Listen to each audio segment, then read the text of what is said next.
I'm not motivated. I need to be motivated. I have no motivation. How do I get motivation? How are you so motivated? Here's the secret. I'm not. I am not motivated all the time. In fact, I'm mostly unmotivated. So we're going to jump in, and this is a topic that is super near and dear to my heart because I was the queen of procrastination. So I'm going to share a little story with you as well. But this is actually piggybacking off of a podcast that I recorded earlier this week. It won't drop for a couple weeks, so you guys are going to kind of get the sneak peek as to the content. It's a little, it's a little ranty, so bear with me. Okay, we're going to jump in. The mindset that makes getting fit easier. Okay, how to get consistent. That's one of the top questions that we get. It's like it comes in some way, shape, or form, right?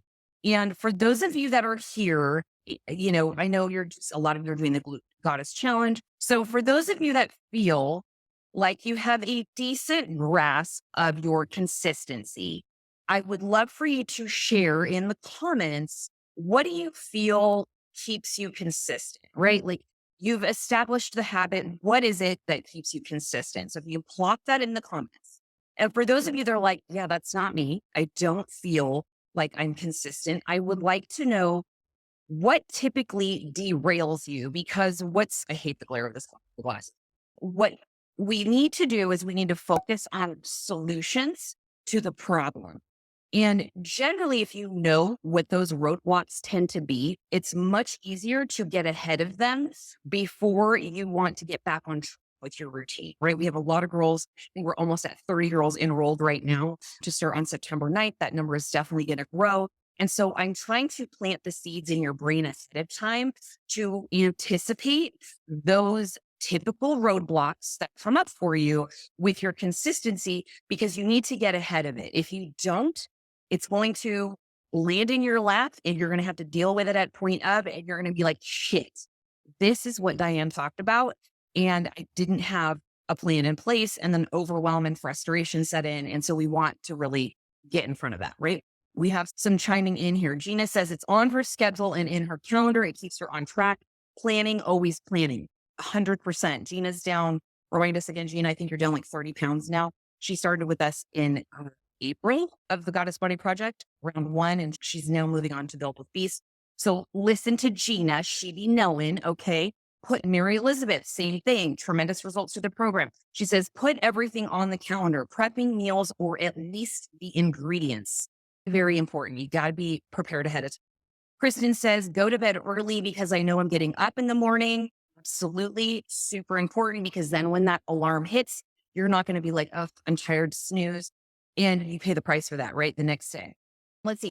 Julie says, not sabotaging all of my hard work on the weekends. And you guys, it's just rolling in. Lindsay says like, oh, I can have that food. I deserve it. And then too much and feel guilty. A cycle of self-sabotage.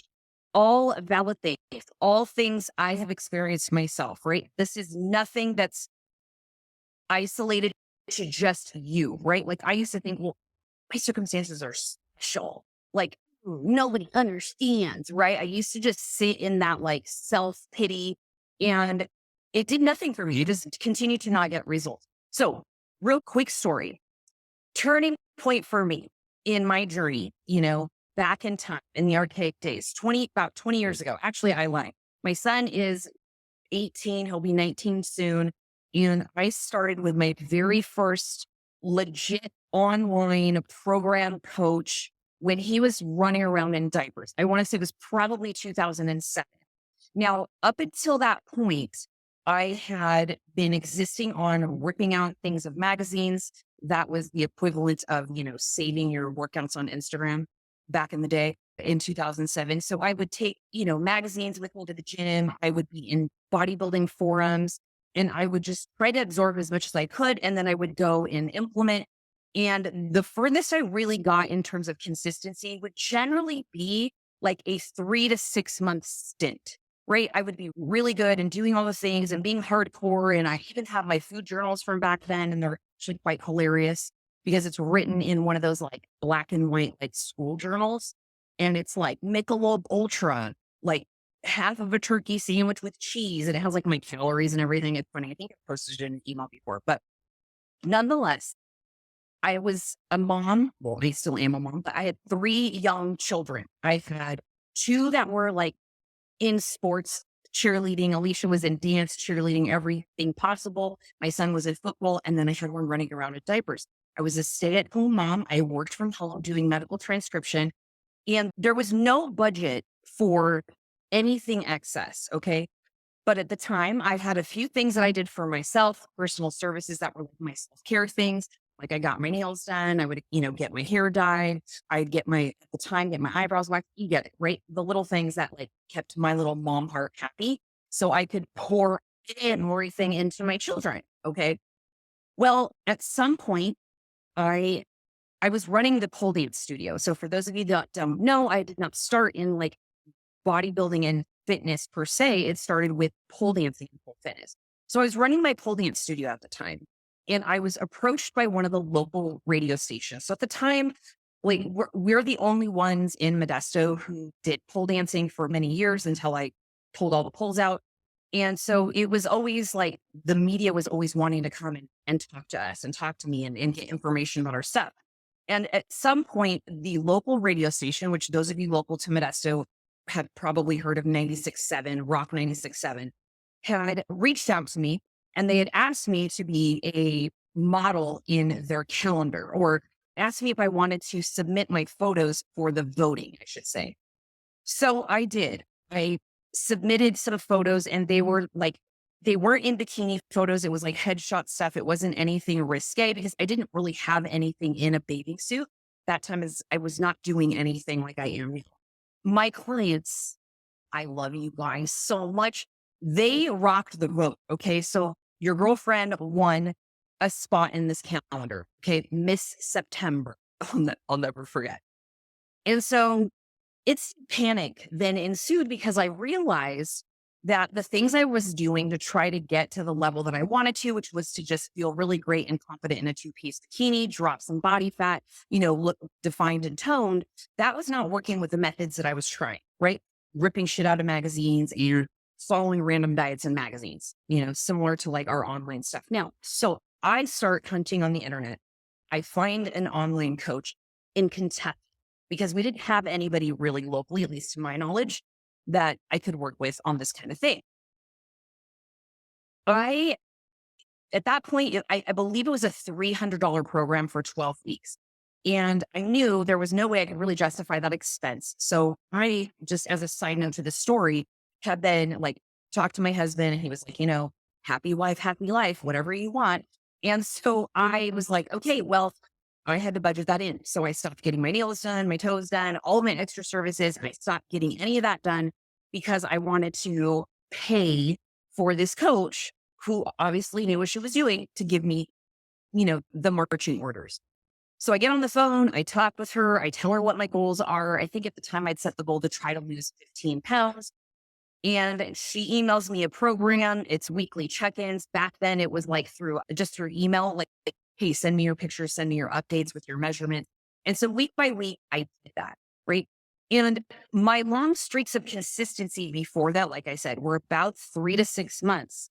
And I'm going to tell you the key things that were the difference that small isolated program that at the time was just to get me into this photo shoot was the light bulb that I needed to realize for the rest of my life up until now, that I do best when I pay, because then I pay attention, right? I wasn't doing good with like the free, workouts and all that because there was nobody for me to like be accountable to or talk to or say like, hey, am I doing this thing right? And, I'm second guessing myself all the time, right? Like, ooh, I don't know, maybe I should cook my food more. Oh, I don't know, I deserve a treat meal, right? I was doing all of that, I was spinning my wheels. And so I knew that one is if I invested in something, especially as a mom, knowing that it was taking away from the family, the family budget, that I couldn't fuck it up. Okay. Because my husband was going to be like, listen, bitch, you just took $300 out of the family budget and you're spending it on this thing. You better follow through. So that was a little bit of fire under my ass. Then the second piece of this was that I had an accountability, right? Like I had somebody who I had to answer to. Like I say, an adult was in charge and I could just like clock out of my brain and not have to like mentally masturbate over all the things that I either was or wasn't doing and were they right or were they wrong or, researching and Googling and doing all the things. I just outsourced, right? So that was a key, like pivotal moment for me. Like, okay, somebody who's 5 steps ahead of me is going to help me and I don't need to try to reinvent the wheel and figure this shit out myself. And then the third thing that was the hugest piece in terms of this all sticking and gelling, and I will say is one of the biggest things that I still tell women to this day to do, is I told everybody I was doing this thing because if I said it out loud, then everybody in the Facebook universe was going to know. And if I didn't follow through, then I was going to be a person who was not of their word. And that is a huge like life value for me, is being a person of integrity. So those things. So you need to know that about yourself. Do you thrive better if you have accountability? Is it accountability to a coach? Is it accountability to a workout partner, a spouse, the people at work, whoever, right? Super important. Do you do better with a plan or a deadline? That's also important. And the flip side of that, and a lot of the argument is like, well, your health should not have a deadline. You should not just be on a plan or off a plan. And I 1,000% agree with that. A lot of times that does not actually register for us until we set down the habits and the consistent patterns that are needed to actually make it a lifestyle, right? So now I can do this shit with my eyes closed. Now I hire a coach if I have like a super targeted goal. So that way they can help me steer the ship. But the foundation of everything I do or, set as a staple, I have that down, right? Like I understand, I know, right? I should after 20 years. So with that, and how this applies to today's topic is that we all sometimes need a little bit of a reality check. And one of the biggest things that I hear, and you guys can tell me if this resonates with you, is I can't stay consistent, right? I plug these in the chat as far as above this video. I'm struggling with sticking to the habits and getting consistent with my workouts. The biggest struggle is not putting into action the things that I know I have to do or should be doing. The other one is here that's a really great one is staying motivated beyond week 3, right? And I always talk about the honeymoon period with fitness programs. So this is the challenge. So today I'm going to tell you again, I'm going to talk to you about what you need to hear, but not necessarily what you want to hear. And this is something that I wish somebody would have told me all those years ago while I was kind of rummaging through and trying to figure this shit out all on me. Okay. So with that, let's go ahead and jump in. The consistency piece of it, how to get consistent, right? This is a conglomeration of a lot of things. So I'm going to just start shouting out at you and you tell me if any of this resonates with you. One thing that I have found is we have to really get honest with the fact that all of the things that need to happen within your health and hotness routine are relatively simple, right? You exercise, you get steps, you cook some healthy foods. It's not rocket science. You don't need a degree. You don't need to go to 4 years of a university, right? It's pretty much common knowledge at this point. However, just because something is simple does not mean that it's easy. So it is a matter of figuring out where you need the support to actually get this all to gel together. And a lot of times that requires us to ask for help and to get very clear as to where we struggle and be very honest with ourselves. All right. So one of the things that I always say is your feelings cannot be trusted a lot of the times. Let me explain. Because I'm a feelings kind of girl. Like I am all about the woo-woo. Let's hug a tree. Let's out. Let's communicate. We don't avoid hard conversations in this family. However, a lot of times we don't feel like doing things. We don't feel like going to the gym. We don't feel like eating a healthy meal. We feel like going for a walk. We don't feel like getting up early. And a lot of times when it comes to our health and fitness, it's really easy for us to have all kinds of feelings about that. And those things will go to the wayside. They'll go to the back burner because it's easy to just give up on ourselves because there's nobody paying attention, right? You're the only one that has set these, imaginary goals or the things that you want to achieve in your head. And if they haven't come out of your mouth and you haven't shared them with anyone, then it's really not a big deal if you don't actually do the thing that you said you wanted to do to yourself because you're the only one that's on the hook, right? So I, you might want to mute me. I'm like, you got to say your feelings sometimes. And I talk to myself often, right? I live alone, but besides that, I talk to myself often. And a lot of times conversations are that, bitch, your feelings, just go. The hardest part of your workout, if you take nothing away from this video, the hardest part of your workout is getting to the gym. That is the hardest part. Getting to the gym or getting into your garage, if that's where your workout is, going to your class or meeting your trainer, that is typically the hardest part. Once you're there, you maybe have a little bit of resistance in your head. Like, it's just like ugh, that inertia is just like to get past it is a challenge. But once you do, you're fine. You're like, how was I having so many feelings about this shit? Like, why am I being such a brat? Right. So it's the getting past that initial discomfort mentally with actually doing the damn thing. All right. Let me see how I'm going to check the comments because I can't check them here. My problem isn't working out because I love it. My problem is eating because I don't. Exactly. So Tina leaves this comment. So knowing that, Tina, knowing that your problem is eating and you're not eating, then what is the solution? So let's focus on what the solution is. And I bet you know what it is. And now it's just going to be a matter of doing now that you know. So what's the solution? Give me 3 simple solutions that you know will help you to solve this problem, to get into your meals, right? Denise says, I have a health goal to lose 10 kilos and looking for workouts that can push me to it, dealing with low metabolism disease. Yeah. So finding the right workouts is going to be a solution for Denise, right? So we have to know what it is that is getting in the way. All right.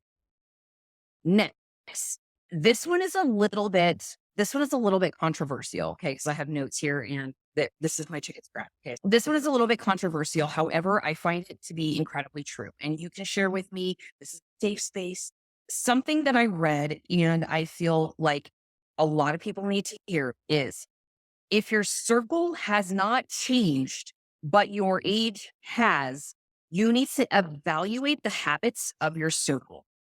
Okay. So the 5 people that you hang out with the most, what do their habits look like? What are their day to day? What does their lifestyle look like? And if you're continuing to continue to hang out with them and they're not living a healthy lifestyle, that is fine. That is their choice. However, we always have to look back in the reflection in the mirror and say, by the nature of hanging out with these people, by continuing to run in this circle of friends, am I becoming better as a result of it? Or am I becoming worse? Or am I staying the same? Right. So there's always a constant evolution. I feel like, at least for myself, I feel like every 5 years, new friends circle into my life. And I'm constantly looking to have people that I'm surrounded with that are levels above me. Right. Because I don't want to get stagnant and comfortable and lazy, drop down into some shitty habits that are not going to be productive for where I'm trying to go, whether that's health and fitness or my goals. So I'm looking at my circle, I'm looking at the people I stay connected to, and I'm like, where are they going? What are they doing? How much do they prioritize their health and wellness? And how much do they prioritize like their mental health and, lots of the things that make up a healthy and hot lifestyle. And then that's where you need to evaluate how much time you spend with those people. It doesn't mean they have to be out of your life. It just means that you need to shift the priorities of where you focus your time and attention. Okay. You can do it. Let's see.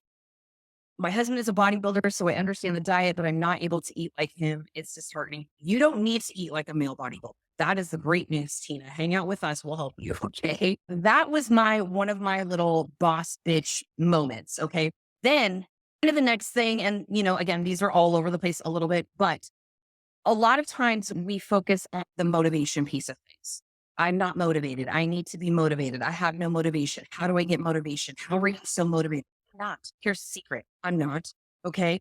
I am not motivated all the time. In fact, I'm mostly unmotivated. However, I am going to give you guys some short-term and long-term motivations that we're going to talk about in a second. But one thing that is the biggest takeaway from this entire how do I get motivated conversation is it is absolutely zero to do with motivation. Sure, motivation will get you started, but that's not what keeps you going. What keeps you going is the discipline. It is sheer discipline. So if you find that you're struggling to stick to a program or stick to anything that you have set in motion as a goal because you lost motivation, then you need to take a few steps back and you need to ask yourself, what habits do I need to put in place in order to create discipline around this thing that I have a lot of resistance or that I know is actually good for me? Okay. So some of those things are setting in your routine, like Gina said, putting it in a schedule, prepping your foods, putting things in real time. Most of us have this wonderful handy dandy tool that lives in our purse or our pocket most of the time or in front of our face that usually has a calendar on there, and use that. Okay. If you're using it for personal appointments or things for work or whatever, your workouts and your meal prep, grocery stuff, all that just needs to live in there as a task that actually gets done every week. And then when it comes to that day, don't have feelings about it. You cannot have feelings about it. You just need to be like, oh, like at the dentist appointment. Oh, I go to the dentist. Damn, I hate the dentist. My least favorite place to go. But you know what? I ain't trying to have steak mouth, so I'm going to go to the dentist. This is how you look at your routine. You're like, yeah, workout right there, that time of the day, just not my favorite. And I'm not really looking forward to it. But guess what? I can't have feelings. I just need to show up and don't even entertain the conversation in your head. So a lot of times thought enters my brain. You're tired. Oh, you deserve a day off. Start rationalizing. I do all the rationalization. I have like a laundry list of them. Okay. You can't probably think of any better excuses. And I will seriously, there's two little people in my head. There's the devil, there's the angel, and they're constantly going back and forth. And the angel will step in and say, like, excuse me, we want to live here a long time and we want to live healthily. We want to look hot. We want to do all these things. And it instantly squashes the voice of the devil over here who is trying to pull me into sitting on the couch or just absolutely doing nothing or, something that is not productive for my goals. Okay. So discipline over motivation, and the way to build in discipline is to create habits and set a structure, which, listen, I'm an Enneagram 4. I like to be a free bird. All right. I like just to be whimsical and I'm just, I'm a fucking fairy. But when it comes to setting my goals, I have to be a type 1. Okay. I have to be a type A. And then that shit has to be like in stone, or this girl is like the ADD kicks in and I'm like, meh, sorry, too late. Right. So setting in those habits, super duper important. All right. Next, we're going to talk about getting connected to a deeper why. Now, when I would listen to other influencers or YouTubers or podcasts on this topic, this is when I would typically tune out. So if that's you, don't tune out. Join me because I feel you, girl. Okay. They'd be like, get connected to your why. I'm like, I just don't know. I'm doing this because I want to look hot, right? This was many years ago. And then I started to realize that this was a bigger purpose for me. And my why is going to look very different than everybody else's why, but you have to decide why it is that you want what you want. And this goes for all goals. When you're setting goals, you need to know the deepest root as to why you want this. So if you come to me and you say, my goal is I want to lose 15 pounds. I'm going to say, okay, why? Why is that important to you? Well, I really want to fit into these jeans. Okay. Why is that important to you? Well, because of the jeans that I wore in college. Okay. Why is that important? Well, because in college, I was the most fit and athletic and I felt vibrant and I had energy. And it was when I felt the best about myself. I had the most confidence, right? Okay. Why is that important to you? Because I had no self-confidence, right? Boom. There is your why. That is your deeper why, right? Like I have no self-confidence. I have no confidence in myself. It holds me back from having sex with my husband and with the lights on. It prevents me from asking for things at work and possibly going for promotions, right? Like it's deeper than just 15 pounds for most of us. It's deeper than like, I need to, get abs or I really want nice legs, right? Like it has to be deeper than, and the reason why is because when your alarm goes off at 5 a.m., And you're like, when you're not motivated, it's like, like that person that says I get demotivated after week 3. It's week 4 and you wake up and you're like, your abs, wanting abs is not going to pull your ass out of bed at 5 a.m. All right. But what is going to pull your ass out of bed at 5 a.m. is when you realize that your consistency has been paying off. You're walking with your shoulders back, like, come at me, bro. I got this, right? Like, you're living in your highest good because you are taking care of the only place you have to live. And this is why I get so fired up, is because I came from a long history of depression and being on antidepressants for 10 years, Paxil, Prozac, Celexa, Zoloft, all of those. And while those all helped me through that time, when I started exercising and I started paying attention to myself and my nutrition and taking care of me, it was a game changer. And I was able to not combat it 100% because that stuff still creeps up, right? It comes up every once in a while. However, I have been able to manage that incredibly effectively with diet and nutrition and exercise and just the holistic lifestyle as a general. So I offer that to you if you find that you're in a similar space and you know that you don't have confidence. Oh man, I hear that all the time. How are you so brave? I'm like, I just do the damn thing. Like, I don't think, and it's kind of a blessing and a curse. And I'm kind of a little secret. Like, I'm very good at compartmentalizing the actual act of doing something versus like overly thinking about it. And that has become a habit for me. And one of my internal mantras, and I'm a huge believer, is if you don't have your own little internal mantras that you can anchor to, you need to develop some. But mine is frequently, don't think, just do. Okay. Don't think, just do. That comes up for me often. And then thoughts become things. Make sure you're thinking good ones, right? So my kids will repeat them back to me, which is hilarious because I'm like, I've been saying them to them for years. I'm like, are they listening? I don't know. And then my son told me the other day when they were here, he's like, Mom, what always sticks in my head, because now he doesn't live with me now. He says, is when I'm like, don't want to do my meal prep and stuff. Because for those that don't know, my youngest son has had an amazing transformation. He's lost about 70 pounds and he's kept it off and he knows how to do his macros and he's done a fantastic job. But like everybody else, there's days where he just doesn't want to do his meal prep and himself situated. And he says, Mom, the thing that always comes in my mind when I don't want to do something is when you would say to me, you need to set yourself up for success.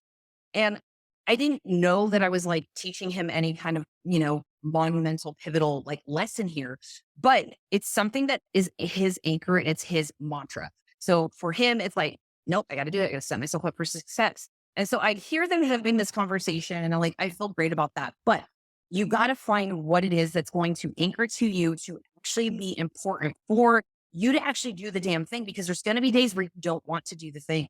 You're barely going to want a human. And sometimes that's okay. Sometimes that's okay. Sometimes that I lay in bed, right? I'm like, today I'm not people. Today the world is just going to have to exist without me doing productive, right? But those days are far and few between. They're like 2-3 times, maybe a year. And when we can look at the terms of consistency and how important that is for you to actually make change over the long term, you're going to want to start implementing these things as frequently as you can, right? Borrow mine. I don't care. Borrow my mantras as much as you. Okay. The next thing I'm going to go over is with getting consistent. The one thing you have to understand is that there is going to be a point when this shit gets hard, right? In the beginning, you might, if you haven't been doing things for a minute, you're going to have a little bit of, it's going to feel a little clunky, right? Getting back on the horse and doing all the things. But then there becomes a point where you like catch a stride with it, right? And you're like doing some stuff. And then you hit a plateau and you're like, excuse me, bitch, the scale, it stopped moving at 10 pounds. And in my head, it's supposed to keep going down. So please tell me something's going to change, right? And a lot of times, this is when shit gets hard. This is when people quit. And so what we try to remind everyone, especially when they start a program, whether it's ours or anyone else's, is that there is going to be a spot when it gets hard. And that is going to be the spot where you typically quit, you typically fail, and you know where that spot is. Yes, you do. Beautiful listener over here on the other side of the screen who isn't talking back to you already know. You know when that snag hits and you fold, right? It happens to everybody at some point, usually some point, unless they have somebody holding their hand and kind of guiding them along and like smacking them on the back a little bit. Like, no, remember I told you when it was going to get hard? That's this moment here. And this is not when you email me and you're like, I need to quit. Life is too lifey, right? There are periods of time when life is lifey and there is justification for that. But let me tell you something. In the grand scheme of things, you still have to eat. You still need to move your body, right? If life gets lifey and you're stressed out, that is one of the best ways to manage your stress. Rather than looking at your exercise and your exercise routine as something that is adding to your stress and makes you more stressed out because you have to do this thing, consider it your 1 hour to de-stress from your life. And if you have been telling yourself this story for years that, oh, I should get back to exercising because I need to lose that last 10 pounds or, 20 pounds or 30 pounds, that is a perpetual cycle we see with people who typically have that sort of goal. And then they get started and then life gets kind of crazy. And then they're just, I can't do that. Exercise has got to go bye-bye. All my logic around how I eat is going to go bye-bye, right? When we can shift your perspective and you can start to think about these things as the way that you actually improve your ability to handle stress and busyness, you don't look at exercise as a temporary fix as much as you used to, right? Like it's not necessarily something you do just when you want to get in shape. It's just who you are. It's what you do. It is important to you. You value it because you value how it makes you feel, right? So one example I'll give here is this was something that I defaulted to very often. It was just something I did. And then I started to realize, because my family would tell me, my family would be like, mom, excuse me, mom, when's the last time? Yeah. And I'd be like, why? Because like running a business, having 3 small children, being married, doing all the things at the time, it's a lot of balls to juggle in the air, right? And my favorite thing to tell people who say I'm too busy is like, that is sometimes the best time to start a routine. You know why? Because if you can figure out how to do it when you're busy, you'll be able to do it all the time, right? If you wait, like, I love when people are like, we're waiting till we're ready to have children. I'm like, we're going to be ready. Nobody prepares you for that, right? So you're never going to be ready. And it's not my job to convince you when that time is, but I'm going to tell you you're never going to be ready. Now, there are definitely cases when there are chapters in people's lives, they actually reach out to me and they're like, hey, I would love to join, but I've got, I'm in this doctorate program and I'm working full time and I have children and I'm a single mom. You probably don't have much. You should probably do an at-home workout program, right? We can find an alternative for you. But there is going to be, there's going to be these ebbs and flows to life, and we are all busy. There's always going to be something. And when something falls off in your life or in your schedule, guess what? Something else then comes right back in. It's just the nature of the universe challenging you in this beautiful one precious life. Okay. So that's my soapbox moment on. With your goals require accountability to be followed through. This was one point I made on the podcast.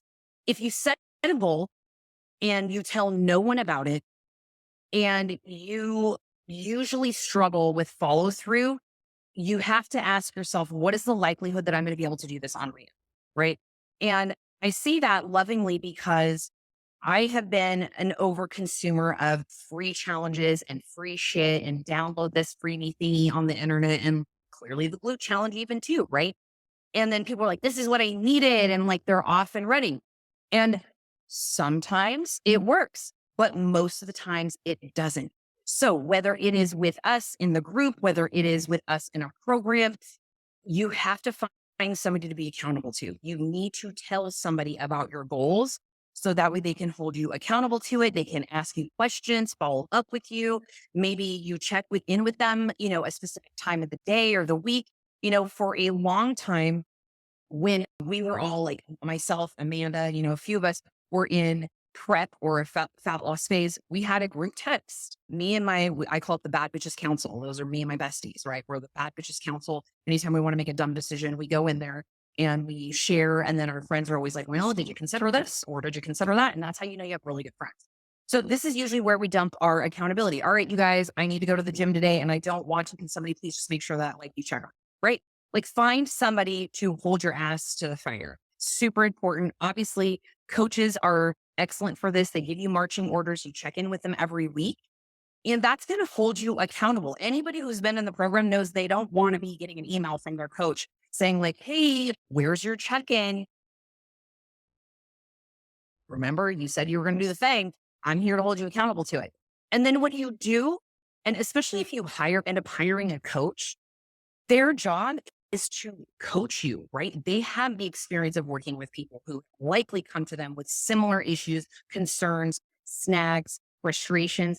You're not a snowflake, right? I used to think I was a snowflake. Oh my God, but my situation is, extreme because I run 2 businesses, I have 3 kids, I'm single mom, blah, blah, blah, blah. And they're like, we all have the same 24 hours in a day. Where can you fit it in? I'm like,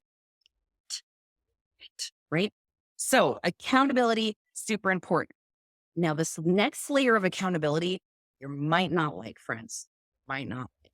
But let me tell you, if it makes you pucker your butthole a little bit, yes, I said it, it likely means that if you do it, it's probably going to be effective. So let me explain. Social accountability is huge. Now, when I told the story at the beginning of this live, I shared with you guys about how my kind of pivotal point in terms of me locking in more consistency with my health and fitness routine was when I hired my first coach back in 2007, 2008, right? The other thing that I did was I went on the good old Facebooks like we are here, and I said, I'm going to be working with a coach for 12 weeks, or maybe it was 20 weeks, and, blah, blah, blah, blah, blah, whatever. I made a post about it, right? And I made it known to everybody. And what do you know? People started chiming in, support was coming left and right, and it was great. And then it put me on the hook to actually do the damn thing. So social accountability is so important. Setting a deadline, telling people about it. Tell everyone at work, tell everybody scream it from the rooftops. And a lot of people want to hold that information in. And let me share, because they're afraid they're going to fail. They're afraid that if they tell people and then they actually don't follow through, they're going to be embarrassed. Nobody likes to be embarrassed. So that's why you do it, because it ensures that your ass is going to be doing the things you said you were going to do. Don't kind of just like do things with half of your ass. Do it with your whole ass, right? You go all in.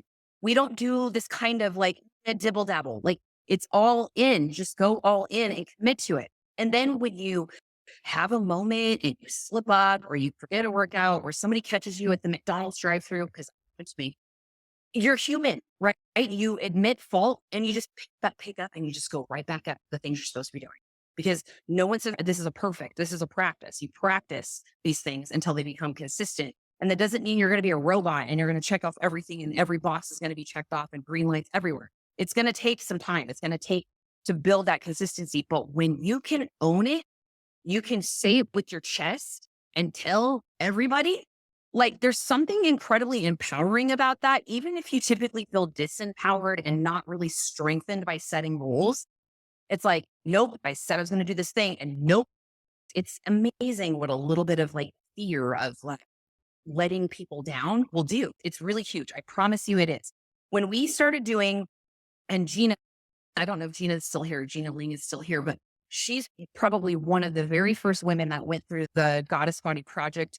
2014, Gina, I don't know, remind me, over 10 years ago. And I believe at that time, I used to put it on a challenge board because we would have a challenge board. And one of the challenge squares was go onto your personal Facebook and declare that you have signed up for a program and you're going to be doing it for the next 12 weeks and share it with your people there. And simply put like, hey guys, I'm doing this thing, be a little bit vulnerable. And then offer, if you put it in there, would anybody like to keep up with my journey? Would it be helpful if I posted my meals? Would it help anyone if you saw what kind of workouts I'm doing? Right? Because my mission is to empower and change as many women's lives as possible, but I can only one person. So if you are also helping me in this mission, then you are likely going to impact someone else's life. And let me tell you, if you ever need a reason to stick to the things that you said you were going to do when it comes to your health and fitness, it's having other people rely on you in terms of being like a source of inspiration or motivation, or they look to you. That that eternally puts me on the hook, right? Like I feel like that is my mission. Like I want to make sure I'm leading by example. I'm showing how to, to do the things, and I'm empowering you guys to do the things. And with that, my hope is that there's a ripple effect with that, right? So that social accountability piece is super huge. All right. So no secrets. You got to tell your people. You got to tell them. Okay. Then we're going to move on to the last bit of this, which is my favorite part. Okay. So if I lost you, come back here for a second, because we're going to talk about short-term motivations and long-term motivations, and why it is beneficial for you to have both, for you to nail down your consistency.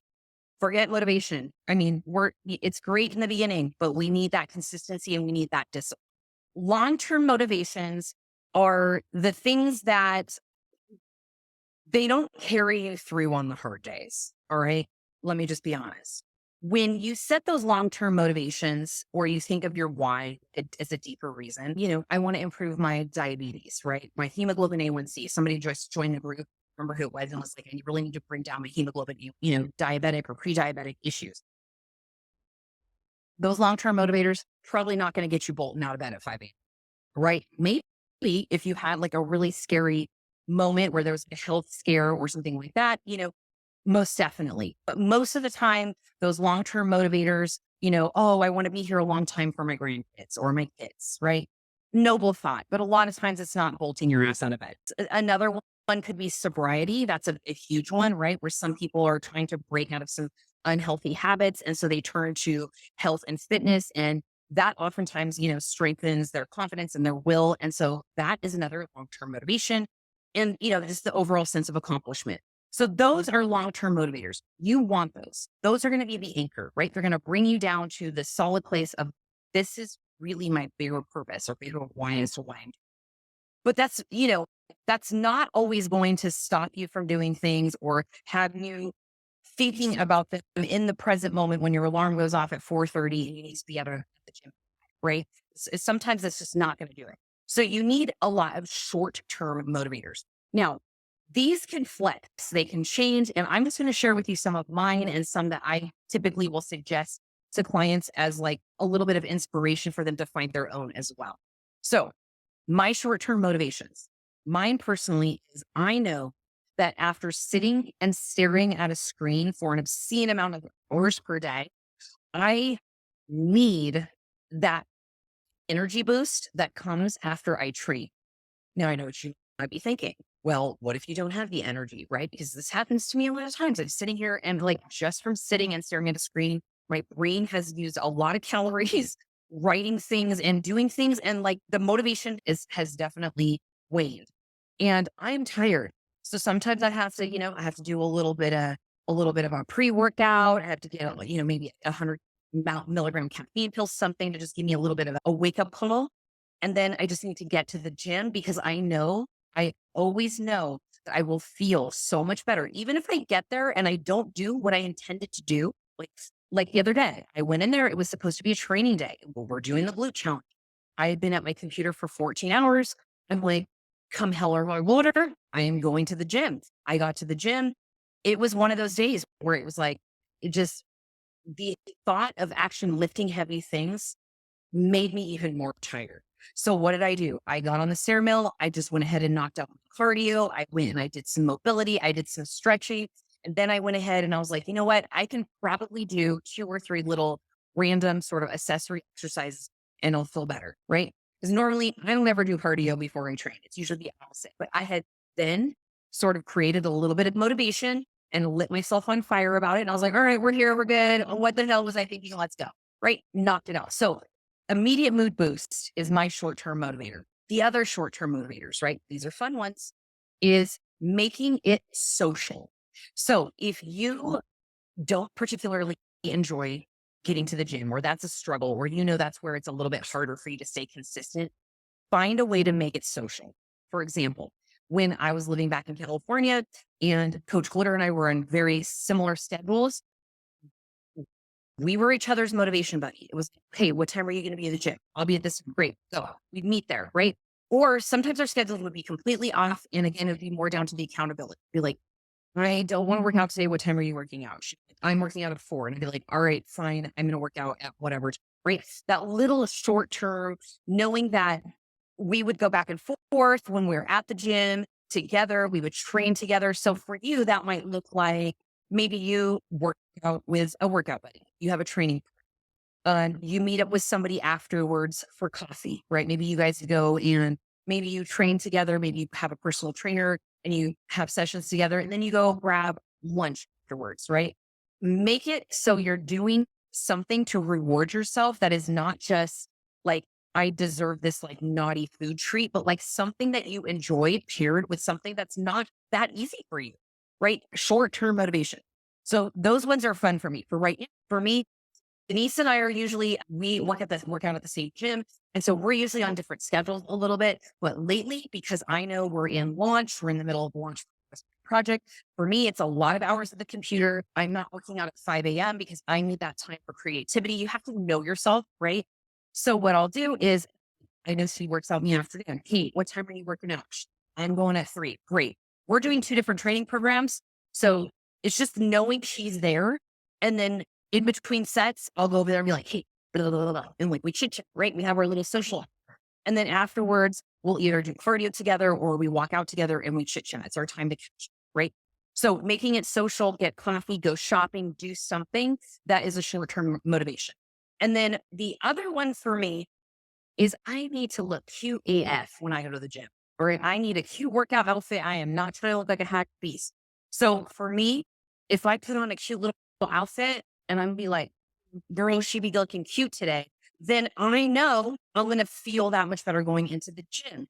So it doesn't have to be anything fancy. It doesn't have to be anything expensive, but like, look at your wardrobe. Look at how you show up for the gym. And my dad would always be like, Diane, it's not a fashion show. And I'm like, I know it's not a fashion show, but I want to feel good, even if I don't necessarily believe it sometimes, right? Like sometimes we get in those days and we look in the mirror and it feels like a funhouse mirror. And you have to trick your brain. You have to put something on, fake it till you be it, or be it till you see it, throw in some Megan the Stallion, and then just own that workout. All right. The other thing is being prepared with a freaking phenomenal playlist, because music is so important when it comes to your workouts. So if you're just listening to whatever is playing overhead at the gym, girlfriend, go get yourself a cheapy pair of headphones that you can use at the gym and find some playlists on Spotify that make you feel excited to actually work out, right? They have a great tempo, whatever your genre is, and the ratchet stuff that I listen to, figure out what it is that you enjoy and then protect it. All right. Protect that special little playlist, put it in your breast pocket. Don't listen to it anywhere else other than the gym.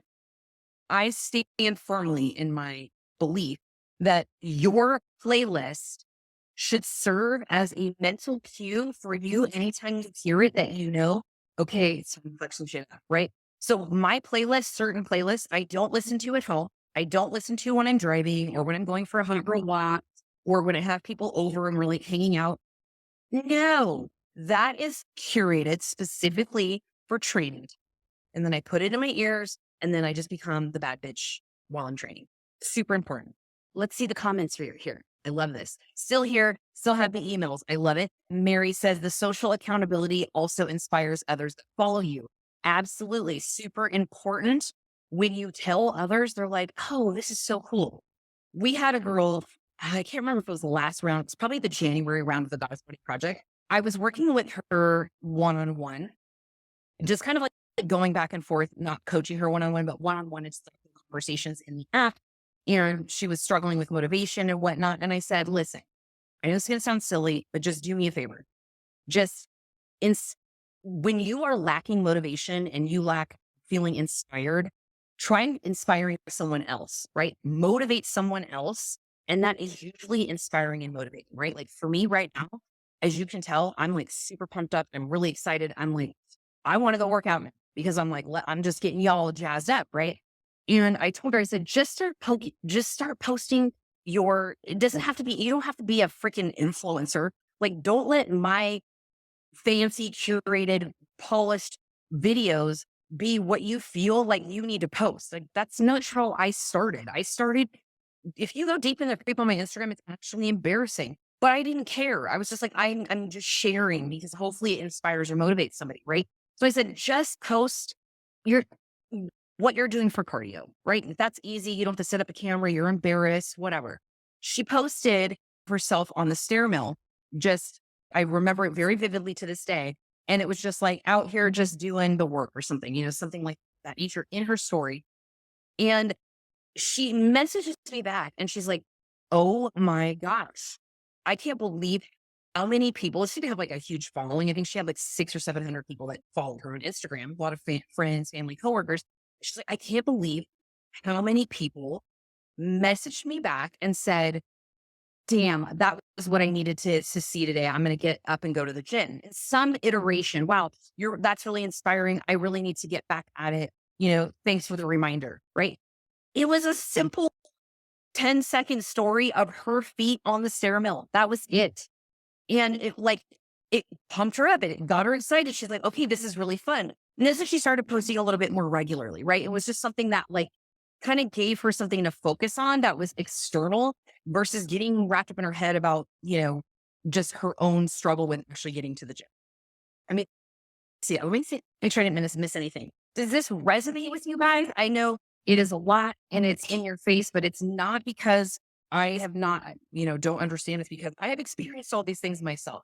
And I have had to battle my own motivation demons over the years, right? It's like people are like, how did you stay so motivated? You've done 16 shows. I don't know. All I have to tell you is that I feel bad for Coach Glitter because positive Pollyanna was oftentimes in my pocket, like Polly Pocket. Okay. And for those of you that don't know Coach Glitter, Amanda Glitters over on Instagram. She's also my co-host on the podcast, which we're going to be recording again next week. You guys are bringing boobies, bodybuilding, and bullshit. We'll be back next week. I got her podcast mic, so we're like going to get to go. We're going to do it, remotely, but it was her a lot of times. I should probably give her some of my trophies because if it wasn't for her and almost Dr. Crystal, who is another one of my huge accountability buddies, then I would have probably, I don't know. I don't know what would have happened, but it would not have been as easy without their support and their help. So it is definitely huge. So to recap, how to get consistent, don't trust your feelings, accept that it's going to be simple, but it's not going to be easy. And when it becomes difficult is when you continue to push through instead of trying to go around it, right? The only way out is through. Somebody help me out with that, but you have to go through the shit. Like you have to go through it. It's going to get shitty at some point, and the only way to accomplish your goals is to know that you have to go through that point. Then we talked about discipline versus motivation. We want to let motivation be what starts us, and then discipline is what keeps us going and building in the habits and the routines that actually support that discipline and that consistency. Get connected to a deeper why, really important. Figure out what your short-term and your long-term motivations are. What can you start to deploy in the short term that kind of keeps you going for your long-term motivation and your long-term goals? You're going to need some accountability with that. You got to tell somebody, you got to hire somebody, you got to do something that actually keeps you on track to do the thing that you want to do. Because being accountable to yourself, don't tell you, it is very hard to do. It's very hard to do. Social accountability, super important. Tell the world when you're doing something. When you set a goal, tell people about it. Be a weirdo, post it on Facebook and ask anybody if they're interested in like seeing your meals or your workouts or whatever. Share it organically or just maybe share it with that person privately. Don't try to be perfect because you're not a robot and nobody's perfect. I mean, I've done, like I said, done too many bodybuilding shows, and you would think that one needs to be 100% perfect like an angel. And I'm going to tell you, I've only done that out of the 1 of 16 shows. It was my very first one. The subsequent ones, none of them were perfect. None, not a single solitary one. In fact, there was a lot of moments of imperfection. And last, but certainly not least, and it didn't come out last, but it is that the hardest part of working out is being to gym. Just do the damn thing. 5, 4, 3, 2, 1, go. Right? You just get up and go. Now, if you remove obstacles, this is also very helpful. I forgot I had these side notes on here, but when it comes to sticking to your routine and being consistent, if you can remove some obstacles that are going to get in your way for your consistency, this is going to be huge, right? This is also goes back to me saying, focusing on solutions. Like once you know what the problem is and it's just regurgitating around in your head, oh, I can't do it because of this thing. What would the solution be? What would the next logical solution be to solve that problem so you can bust past that barrier, right? So if your location is your location of your gym or where you work out, is it going to possibly hold you back from being consistent, right? If it's too far away, I know for myself personally, if it's too far, it's going to be one more thing and one more reason that I'm like, no, I'm like, I had to drive, the traffic, whatever, right? Find some place that's close. The second thing for me, again, is gotta look and feel cute, right? So having something in your wardrobe that just isn't your husband's sloppy t-shirt and some holy stained jeans or leggings, please don't wear jeans, but some holy stained leggings that you just ripped out of your thing. Like build yourself your own little curated workout gear, and it does not have to be fancy. It does not have to be expensive. It could be from TJ Maxx or Marshalls or, my mom calls it the secondhand store, I guess, like a thrift store or consignment store, something like that. Get yourself a couple of things that like motivate you and get you excited. Like, oh, I feel good in this thing. I'm going to go to the gym, right? Know that if you are not a morning person and if you sign up for morning things, that's going to be a challenge until you build up that consistency. So if you have no other choice, then remind yourself of that. In order for this to get done, I have to set other things in motion to actually get there in the morning. So I'm not late or not show up or hit snooze or say I slept in, right? We've seen a lot of that over the years at the studio. So know yourself. And then the music playlist, super important. Can't stress that enough. You need good music at the gym. And then momentum. The momentum is going to actually show up and it's going to be as a result of you doing these things. You start to build those momentum. It's going to be accumulation of all these little habits and things that you set in place that is going to build that that momentum. And then some the final thoughts, when you can accept that the first few weeks of getting back into a routine or accountability or working with a coach, when you can accept them for yourself that it's going to be rough, it's going to make the process a lot easier because you're like, okay, this is going to be tough for a minute, but like, I know it's going to get better. It's going to get better. Like the first few weeks are going to feel a little bit clunky and you get past that, but it does eventually build you some momentum when you get past that hump of the uncomfortableness that is sort of putting all this stuff together. And be nice to yourself. Okay. Because even when you know that the habits and the things that you're trying to do are good for you, and you start to beat yourself up about them, it's hard to form habits. It really is because they're so ingrained oftentimes by just years and years of breathing in one particular way with yourself and those around you and how, move through your health and hotness routine. And so building in new habits, building in new consistency, it's going to take some time and it doesn't happen overnight. All right. Julie says, I want to do the 6-week glute program because it ends right when I go on vacation. That sounds perfect. I just need help figuring out my calories and macros. Do you have a macro calculator you recommend?